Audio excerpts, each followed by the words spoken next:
کایلو، منو پدرت بهت افتخار میکنی.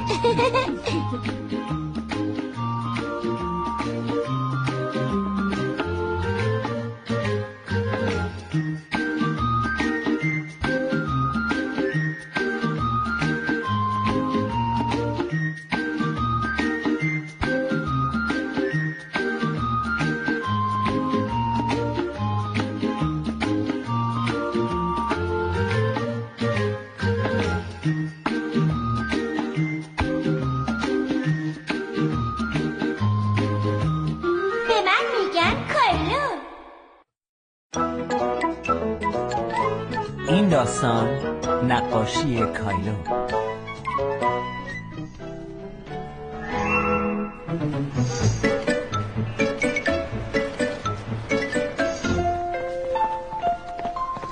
خب مادر، حالا چی لازم داریم؟ فعلا یکم هلو میخوایم کایلو جان.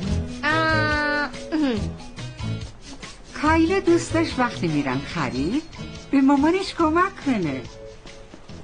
هلو بفرمایید. بعدی سیب.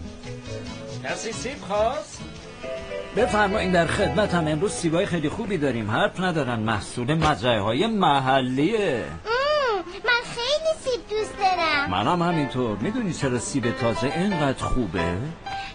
چون توی کیک سیب خیلی خوشمزه میشه. میخواستم بگم چون میتونین باهاش مربای سیب درست کنی، ولی از جواب تو هم خوشم اومد. خب دیگه چی لازم دارین؟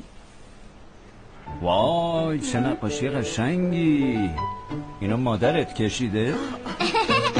نه، من کشیدم. کایلو چند تا از نقاشیاشو به تد نشون داد. ماشین، موشک و گربه‌شون گیلبرتو. دوست داری برای ویترین مغازه منم یه نقاشی بکشی؟ بله. نقاشی چی باشه؟ نشون بده اومدن پاییز رو جشن گرفتیم، مثل درخت و شاخه و برگ. چون سیب دوست داری اونم بکش، جایزت هم سیبه. واقعا؟ البته تازه بعید نیست عکستو تو روزنامه‌های محلی هم چاپ کنیم کایلو.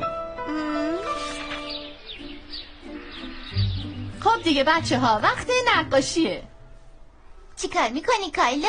آقای تد که تو فروشگاه ازم خواسته یه نقاشی بکشم، شاید توی روزنامه هم چاپ بشه. وای کایلو، این فرصت خیلی خوبیه برات.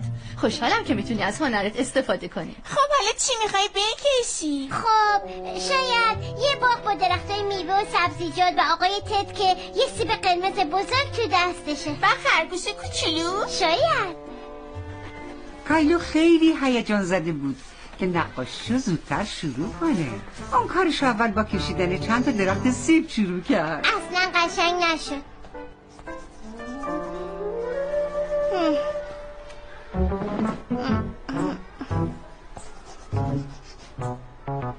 اوه اینا قشنگ نشدن. شاید نقاشی من زیاد خوبم نیست.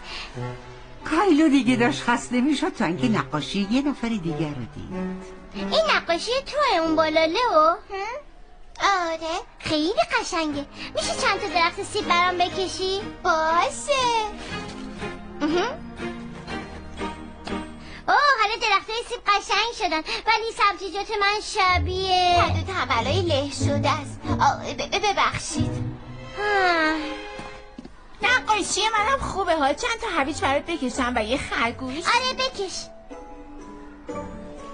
خیلی ممنون کلارا. خرگوش بامزه‌ایه. حالا باید رنگش کنم. کایلو دید که جیسون نقاشی خیلی خوب رنگ میکنه. جیسون تو رنگ کردن نقاشی بهم کمک میکنی؟ البته. کمک کنم؟ من خیلی خوب بلدم آدم بکشم. عالیه. آقای تد رو بکش. آقای تد چه شکلیه؟ یه مرد یکم قد بلند، دوست داره همش بخنده. آره پیراهن آبی هم میپوشه. این خوبه؟ آره شبیه خودشه. این نقاشی یه چیزی کم داره. فهمیدم، خورشید.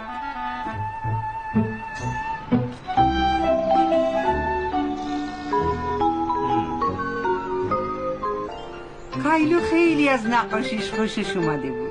چقدر زیباست، بهت افتخار میکنم. پس حالا سیبامو میگیرم؟ حتما آقای تد سیبا رو بهت میده. کایلو، من از نقاشیت خوشم اومد. تو واقعا یه هنرمندی. متشکرم. آقای تد گفت شاید عکس کایلو توی روزنامه‌ام چاپ بشه. حتما خیلی ذوق زده‌ای، خیلی جالبه، مگه نه لئو؟ آره فکر کنم. اون درخت و اون خرگوش کوچولو رو نگاه کن، واقعا فوق‌العاده است. کایلو دوست داشت هم از نقاشیش تعریف کنن، ولی بیشتر تعریفایی که میکردن برای کار دوستاش بود. بفرمایین کایلو، یکی سپر از سیب برای نقاشی خیلی قشنگت. نتیجه زحمتیه که کشیدی. ممنون آقای تد. مامانت فردا میاردت اینجا که از تو نقاشی فوق‌العاده‌ت عکس بگیرم تا تو روزنامه محلی چاپ بشه باشه؟ باشه. چرا هیچی نمیگی کایلو؟ من تو کشیدن نقاشیت بهت کمک کردم، همینطور کلارا و جیسون و جفری. میتونم، ولی این قرار بود نقاشی من باشه. چیزی شده پسرم؟ آره، در مورد نقاشی من همه کارهای نقاشی رو خودم انجام ندادم. اوکی، اینطور. لئو هم بهت کمک کرده. آره، من خورشید رو کشیدم، لئو درخت رو کشید، کلارا خرگوش رو کشید، بچه‌های دیگه هم بهم کمک کردن. پس اینطور که گفتی گروهی انجامش دادین کایلو؟ بله، به آقای تد میگم دوستانم کمک کردن، اونم به همه میگه، یعنی همه میفهمن. من فهمیدم چی کار کنم. خوبه، حالا همتون لبخند بزنین.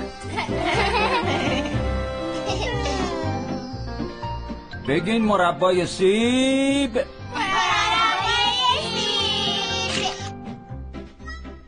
ممنون که از ما هم دعوت کردی تو عکست باشی. ما همه با هم نقاشی کردیم، پس هممون باید توی عکس باشیم. باورم نمیشه عکسمونه توی روزنامه چاپ میکنن. عالیه.